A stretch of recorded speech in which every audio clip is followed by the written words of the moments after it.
Ya, selamat pagi, siang, malam teman-teman. Hari ini saya akan membahas mengenai stroke yang perdarahan intracerebral. Jadi, saya melakukan pemeriksaan ini pada tanggal 20 Maret 2020. Nah, ini resumenya saja langsung. Jadi, ada seorang laki-laki 59 tahun datang ke IGD rumah sakit dengan keluhannya hemiparese sinistra. Jadi, lemah bagian tubuh yang kiri sejak 5 hari yang lalu, berarti akut dan segera setelah salat subuh. Pasiennya itu mengeluh ada nyeri kepala. Di sini pasiennya mengeluh ada nyeri kepala, terutama daerah yang occipital dextra, jadi bagian dari ubun-ubun yang sebelah kanan. Keluhannya itu disertai mulutnya mencong ke arah kanan dan terdapat di sartria, jadi ngomongnya rero, agak cadel. Kemudian pasiennya juga mengeluh ada disfagia atau sulit menelan. Kemudian riwayat penyakit dahulu, pasiennya itu belum pernah sakit seperti ini sebelumnya. Nah, di sini dari status generalisnya dalam batas normal, tanda vitalnya tanda vitalnya ya saya kelewat ya dari tanda vitalnya tersebut. Jadi pada saat tensinya itu bapak ini keluhannya 190/110 mm Hg itu waktu pertama kali, dan setelah ke rumah sakit itu jadi dicek lagi jadi 110. Kemudian dari status neurologisnya di sini, status neurologis terutama nervus 7 ya yang jelas itu dia mengangkat alisnya simetris, memejamkan mata simetris kuat, dan pelika nasolabialisnya di sini yang kanannya mendatar. Kemudian nervus 9-10 bapaknya itu sulit menelan. Untuk gerakan lidah pada saat dijulurkan lidahnya itu deviasi ke arah yang kiri. Untuk motorik ekstremitas atas di sini, ekstremitas atas 5/4, jadi yang sebelah kirinya ya. Ini yang sebelah kiri, ekstremitas bawah itu 5/4. Kemudian sensorik nyeri baik pada ekstremitas itu baik, kemudian refleks fisiologisnya positif, refleks patologisnya yang sebelah kiri meningkat ya. Itu saya melakukan refleks yang Babinski. Untuk diagnosanya, jadi diagnosa klinisnya stroke, diagnosa etiologinya perdarahan intracerebral, kemudian diagnosa lokalisasinya sistem karotis kanan, diagnosis faktor risikonya hipertensi, urgensi, karena tadi tensinya sangat tinggi dan mendadak. Kemudian usulan pemeriksaan penunjangnya dari darah, jadi cek hematologi rutin seperti hemoglobin, hematokrit, dan leukosit. Kemudian glukosa darah baik yang sewaktu puasa dan 2 jam postprandial. Kemudian lipid darah, juga kolesterol total, LDL, HDL, dan trigliserid. Oh iya, di sini cek dari lipid darah si bapaknya itu menderita kolesterol, dan 1 hari sebelum si bapaknya kejadian seperti itu, beliau lupa minum obat kolesterol dan darah tingginya. Kemudian pada saat dicek dari CT scan kepala ini didapatkan ada area yang hiperdens, jadi artinya itu ada darah, biasanya itu terdapat di arteri cerebri media yang paling sering ya. Untuk penata laksanaan pada kasus bapak ini oksigen 2-4 liter per menit, jadi stabilisasi dulu ABC-nya, kemudian pasang jalur IV dengan larutan NaCl 0,9%. Kemudian medikamentosa untuk mencegah TTIK atau tekanan tinggi intrakranialnya pakai manitol 20%. Ini dosisnya 0,25 sampai 0,5. Nanti ya perkiraan segini. Kemudian obat antihipertensinya bapaknya kan tidak mengeluhkan penurunan kesadaran, jadi boleh amlodipinnya per oral. Prognosa untuk bapak ini koad vitamnya ad bonum, koad fungsionamnya dubia ad malam, karena dia tadi udah ada hemiparese, jadi sulit juga bergerak, aktivitas dibantu, kemudian kuarsa nasionalnya dubiat malam, karena kekambuhannya juga bisa jadi ada lagi. Mengingat tadi bapaknya juga kan ada faktor risiko seperti darah tinggi, kolesterol. Nah, di sini definisi stroke-nya sendiri adalah gangguan fungsi cerebral, baik secara vokal ataupun global yang terjadi mendadak dan cepat, berlangsung lebih dari 24 jam, atau dapat menimbulkan kematian akibat dari gangguan peredaran darah otak. Nah, di sini vokalnya itu berupa defisit fungsi motorik, fungsi sensorik, fungsi luhur, dan fungsi visual. Kalau yang udah global, jadi ada penurunan kesadaran. Dia disebut stroke juga ini kan lebih dari 24 jam. Kalau misalkan kurang dari 24 jam, kita menyebutnya TIA atau Transient Ischemic Attack. Jadi bisa sembuh lagi dalam kurang dari 24 jam. Malah biasanya kambuh-kambuhan hanya beberapa saat gitu, gejala yang vokalnya. Terus habis itu sembuh lagi. Faktor risikonya itu ada yang bisa diubah dan tidak bisa diubah. Untuk yang bisa diubah, yang tidak dulu, dari usia, jenis kelamin, genetik, dan juga herediter atau turunan ya. Kemudian yang bisa diubah seperti hipertensi atau darah tinggi, kemudian DM, penyakit jantung, dislipidemi, merokok, ini terutama yang paling sering.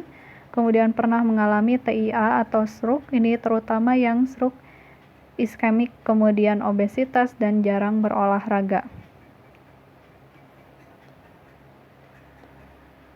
Kemudian klasifikasinya itu berdasarkan lesi dari pembuluh darah yang terkena, ini berfungsi untuk diagnosa lokalisasinya.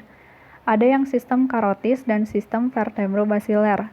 Ini yang sistem karotis terlebih dahulu, jadi ada disfungsi motorik. Tadi ini untuk gejala yang vokal.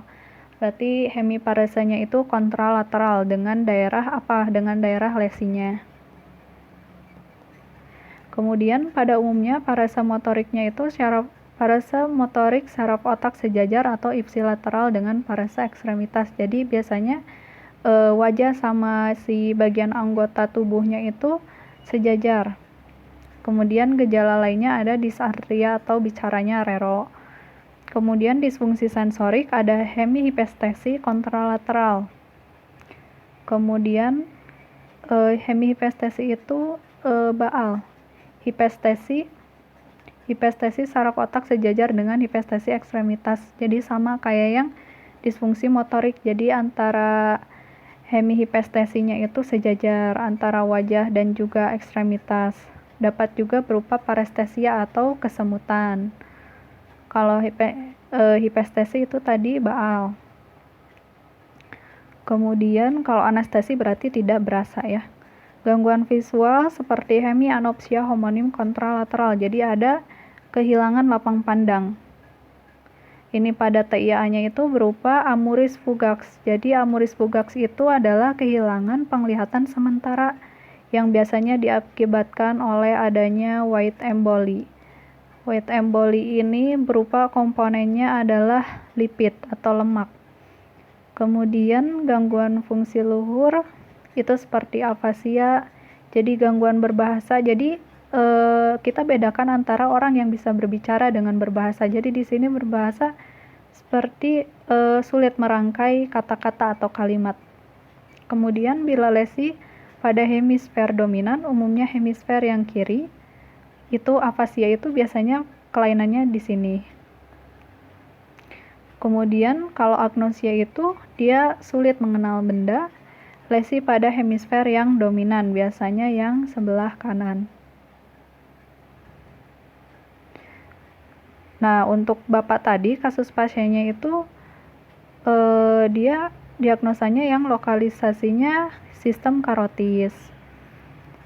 Karena dia paresenya itu atau lemah badan si wajahnya itu kan tadi yang kiri ya, semua sejajar. Coba lihat yang vertebrobasiler di sini. Disfungsi motorik ada hemiparesa alternans, yaitu paresa motorik syaraf otaknya.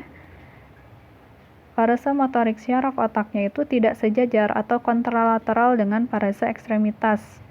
Jadi contohnya itu antara si wajahnya di sini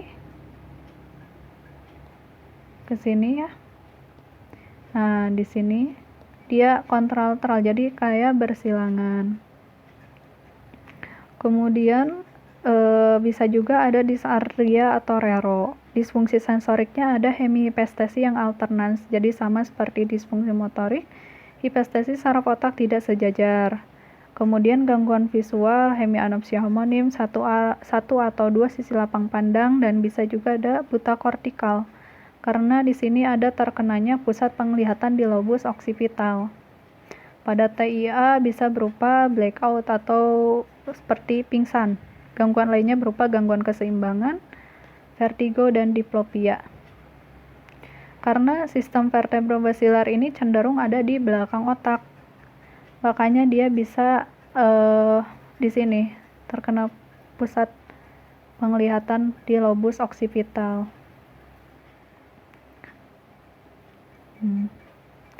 Kemudian klasifikasi berdasarkan klinis itu ada yang improving stroke, worsening stroke, dan juga stable stroke.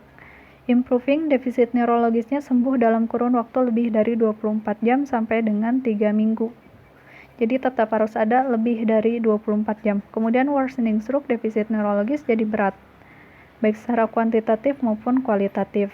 Nah, berdasarkan perjalanan klinisnya, si worsening ini dibagi lagi. Ada yang smooth worsening, step-like, dan juga ada fluctuating. Yang smooth worsening jadi progresivitasnya itu bertahap. Ingat aja, smooth berarti bertahap, step-like, jadi ada seperti tangga, jadi ada periode menetapnya di sini ya. Kemudian fluctuating, progresivitas didahului oleh perbaikan. Stable stroke jadi langsung lengkap dan tidak banyak berubah lagi dalam perjalanan waktu. Berdasarkan patologinya ini yang ya secara umum, secara patologinya itu ada yang stroke infarct, berarti nekrosis pada sebagian jaringan otak. Nekrosis itu artinya kematian pada sel-sel. Nah, ini pada sebagian jaringan otak disebabkan berkurangnya perfusi vaskular akibat oklusi pembuluh darah atau bisa juga karena stenosis. Oklusi itu jadi seperti penyempitan. Kemudian perdarahan intracerebral, perdarahan ke dalam jaringan parenkim otak akibat ruptur vaskular. Perdarahan subarachnoid, pecahnya pembuluh darah dan masuknya ke dalam rongga subarachnoid. Nah, dalam kasus kita ini perdarahan yang intracerebral ke si parenkim otaknya. Untuk membedakannya nanti ada patogenesisnya ya.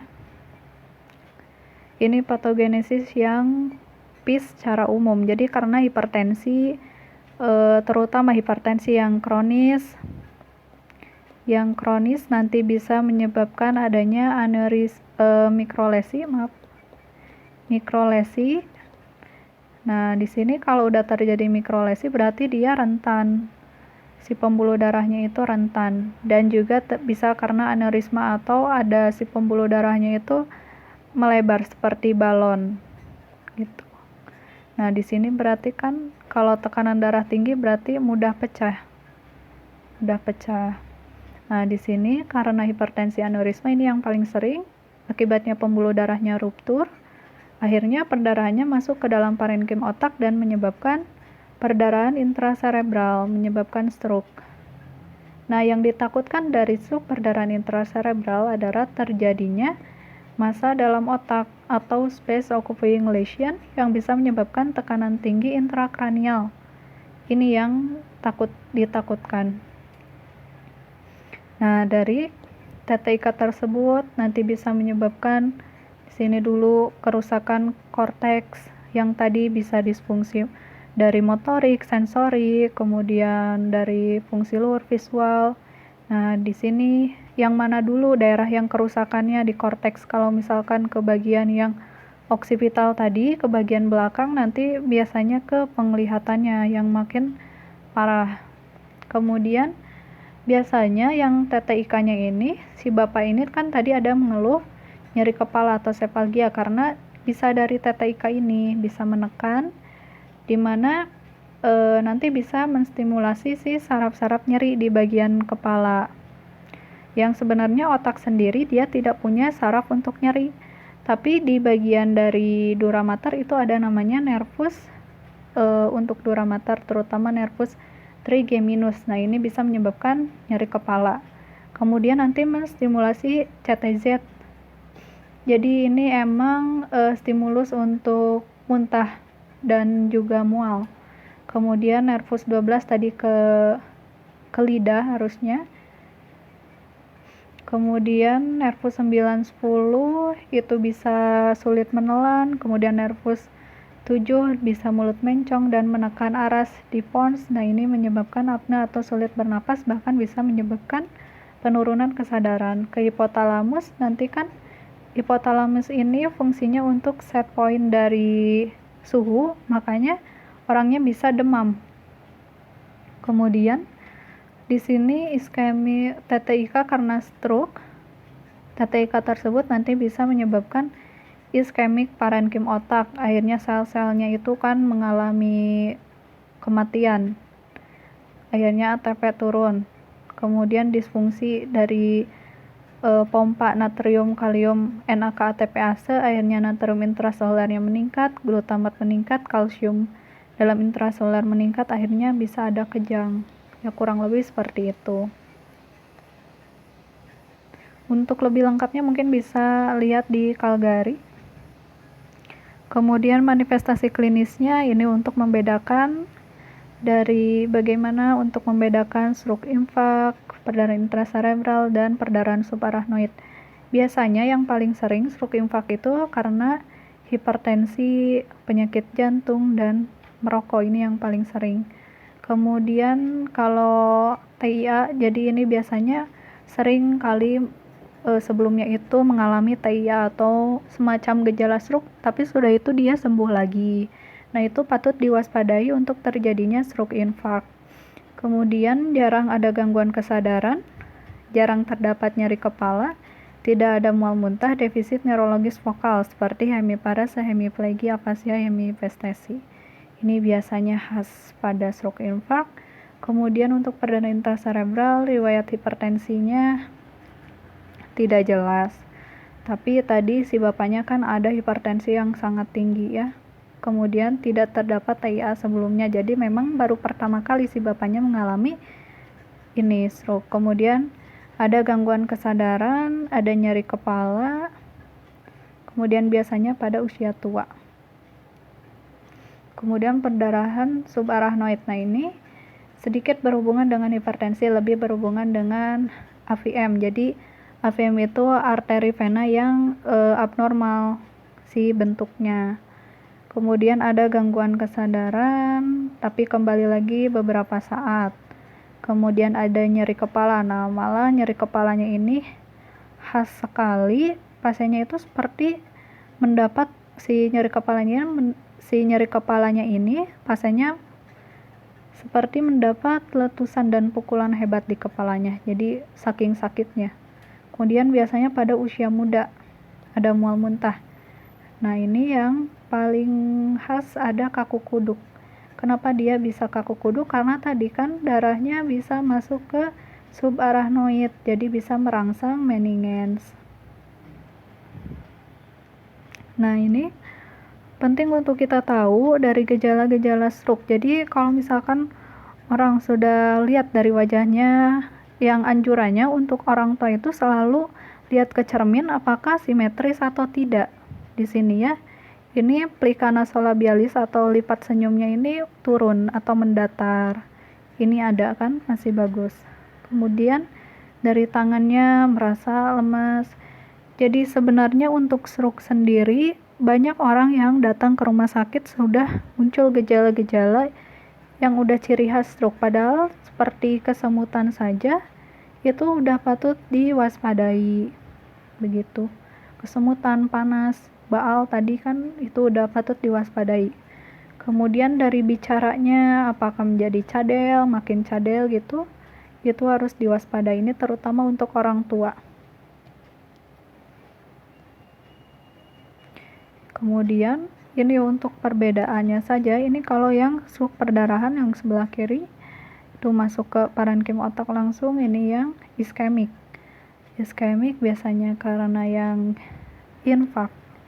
Di sini kan ada sumbatan, jadi sama-sama bisa menyebabkan nekrosis. Pemeriksaan penunjang ini dari laboratoriumnya terlebih dahulu penting, baik dari urin, darah, terutama ini untuk yang sup perdarahan. Dari darah rutin ya biasa cek, kemudian LED-nya, kemudian glukosa darah tadi untuk mengetahui ada DM, juga bisa fungsi ginjal, kemudian lipid darah, elektrolit, penting ini untuk terapi juga dan waktu perdarahan. Neurofisiologi bisa EG, kemudian kardiovaskular, EKG, dan fototoraks juga boleh. Ini neuroimaging, CT scan, dan MRI. Di sini biasanya yang suka dilakukan adalah CT scan yang paling umum. Ini bisa terlihat daerah yang perdarahannya, meskipun di sini juga sama sih, MRI juga sama, dia lebih jelas lagi. Kemudian penata laksanaan tujuannya untuk mengurangi gejalanya, mencegah komplikasi termasuk kematian yang ditakutkan. Jadi tadi non-medikamentosanya dari ABC.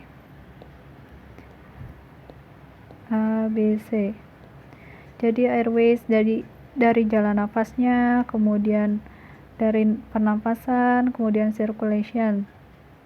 Nah ini circulationnya bisa pakai NaCl. Kemudian segera setelah itu kalau misalkan kondisi pasiennya udah mulai membaik, maka segera rujuk ke spesialis saraf. Kemudian medikamentosa untuk obatnya, sebenarnya untuk stroke perdarahan itu tidak maksudnya hanya untuk yang hipertensi dan juga untuk manitol saja. Ini terutama untuk menurunkan hipertensinya. Biasanya jangan dulu diturunkan secara drastis, karena takutnya memang ada kerusakan organ sebelumnya, jadi nanti malah iskemik. Ini untuk contoh obat-obatnya, biasanya boleh pakai amlodipin juga boleh. Kemudian untuk TTIK-nya yang tadi kan ditakutkan dari stroke perdarahan adalah TTIK. Jadi ini bisa pakai manitol.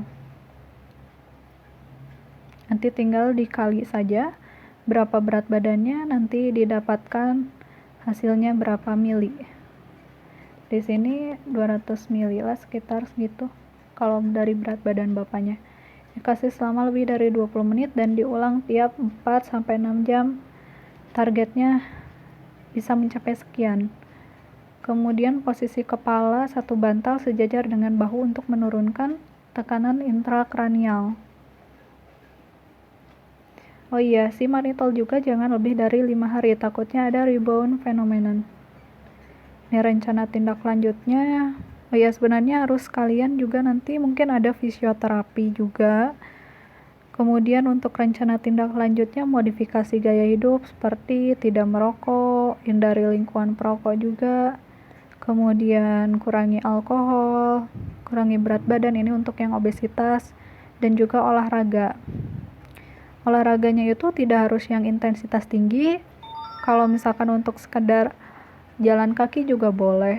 Kemudian untuk kontrol faktor risiko, tekanan darah, gula darah, kolesterol, trigliserid, jantung itu terutama orang-orang yang mengidap ini. Kemudian pada pasien stroke iskemik juga berikan obat. Nah ini untuk yang stroke iskemik, jadi ada terapi rumatan atau ya terapi pemeliharaannya acetosol dan clopidogrel atau pengencer darah ya. Kemudian konseling edukasi, jadi edukasi keluarga supaya tidak terjadi serangan kedua. Jika terjadi serangan langsung datangi, jangan nunggu dulu semakin parah gitu, belum ada gejala khas dari stroke-nya tadi, makanya nanti jadinya sulit sembuhnya. Kemudian mengawasi supaya pasiennya teratur minum obat. Ini terutama orang-orang yang sudah lanjut usia, ini kan suka sulit minum obat. Kemudian bantu pasien hindari faktor risiko. Jadi penting juga dukungan keluarga terhadap pasien yang stroke. Pencegahannya diet rendah lemak, tinggi serat, diabatasi garam. Ini untuk mencegah dari hipertensi dan hiperkolesterolemia. Terutama tadi kan pasiennya juga sama kan menderita hipertensi. dan juga hiperkolesterol. Olahraga, hindari merokok, batasi alkohol. Sama sih.